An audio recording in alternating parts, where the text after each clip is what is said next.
ఈరోజు దేవుని మాట కీర్తన గ్రంథము 132వ అధ్యాయం 13, 14, 15 వచనాలు. యెహోవా సీయోనును ఏర్పరచుకుని ఉన్నాడు, తనకు నివాస స్థలముగా దాన్ని కోరుకుని ఉన్నాడు. ఇది నేను కోరిన స్థానము, ఇది నిత్యము నాకు విశ్రమ స్థానముగా నుండును. ఇక్కడనే నేను నివసించెదను. దాని ఆహారం నేను నిండార్లుగా దీవించెదను. దానిలోని బీదలను ఆహారంతో తృప్తిపరిచెదను. దేవునికి వందనాలు. హల్లెలూయా. ఈరోజు దేవుడు మనతో స్పష్టంగా మాట్లాడుతున్నాడు. ఎంతో దయగలిగిన మాటలు, ఎంతో కనికరం కలిగిన మాటలు నాతో నీతో చెప్తున్నాడు. దేవుడు సీయోన్ని ఏర్పరచుకుని ఉన్నాడు. ఒకప్పుడు ఎచ్చటివారమో దూరస్తులము సమీపంగా చేసుకుని మనల్ని ఏర్పరచుకుని ఉన్నాడు. తనకు నివాస స్థలంగా దాన్ని కోరుకుని ఉన్నాడు. నీ యొక్క స్థలమును, ఉండే స్థలము, నీ యొక్క హృదయాన్ని దేవుడు ఏం చేస్తున్నాడు? నీ కుటుంబాన్ని నివాస స్థలంగా కోరుకుని ఉన్నాడు. ఇది నేను కోరిన స్థానము, ఇది నిత్యము నాకు విశ్రమ స్థానంగా నుండును. మరి ఆయన కోరుకున్న స్థానంగా చేసుకున్నాడు. నిత్యము విశ్రమ స్థానంగా నుండును. ఇక్కడనే నేను నివసించేదను. మరి ఆయన నీతో నివసిస్తున్నాడు, నీ కుటుంబ సభ్యులతో నివసిస్తున్నాడు, నీ ఇంట్లో ఉంటున్నాడు, మరి నీతో ఉంటున్నాడు, నీ సంఘంలో ఉంటున్నాడు. ఇక్కడనే నేను నివసించేదను. మరి దేవుడు ప్రేమించి మనతో నివసిస్తున్నాడు. దాని ఆహారం నేను నిండారులుగా దీవించేదను. ఆహారం లేని పరిస్థితి,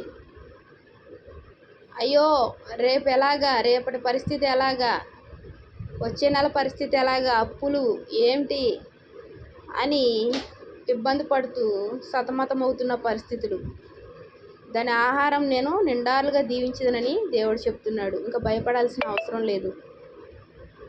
దానిలోని బీదలను ఆహారంతో తృప్తిపరచెదను. ఈ యొక్క లోకయాత్రలో పరిస్థితులు ఇబ్బందికరంగా, చాలా కఠినంగా ఉండే ఈ పరిస్థితులలో దేవుడు ఏమని చెప్తున్నాడు? ఆహారంతో తృప్తిపరుస్తాను అంటున్నాడు బీదలను. ప్రియమైన సహోదరి సహోదరులారా, బీదలంటే ఎవరు? నాలాంటి వారు. అయితే ఆహారంతో తృప్తిపరుస్తాను అంటున్నాడు. మరి ఒకటి ఉంటే ఒకటి లేకపోవడం, ఇటువంటి పరిస్థితులన్నిటిని ఆయన ఏం చేస్తాడంట? దీవించి తృప్తిపరిచి సమస్తం అనుగ్రహించే దేవుడుగా ఉన్నాడు. మరి మనం ఏం చేయాలి? మనల్ని కోరుకున్నాడు ఆయన, ఆయన నివాస స్థానంగా చేసుకున్నాడు. మరి ఆ దేవాది దేవుణ్ణి మనము దూరపరచుకోకూడదు. మన యొక్క పరిస్థితులను బట్టి, మన యొక్క ప్రవర్తన బట్టి మనం ఆయన దూరం చేసుకోకుండా బహు జాగ్రత్తగా మెసులుకుంటూ మనం ఆయన ఆరాధిస్తూ స్తుతిస్తూ ఆయన కృపను పొందుకొని జీవించగలిగితే దేవుడు ఈ యొక్క ఆశీర్వాదాలన్నీ మనకు అనుగ్రహించి మన జీవితంలో సంతోషాన్ని, సమాధానాన్ని ఇచ్చి నడిపించే దేవుడుగా ఉన్నాడు. దేవునికి వందనాలు. ప్రార్థన చేస్తున్నాం. మహాప్రేమ గల తండ్రి, కృపగల ఆయన, వాక్యం వింటున్న ప్రతి ఒక్కరిని ఆశ్రయించి దీవించండి అయ్యా.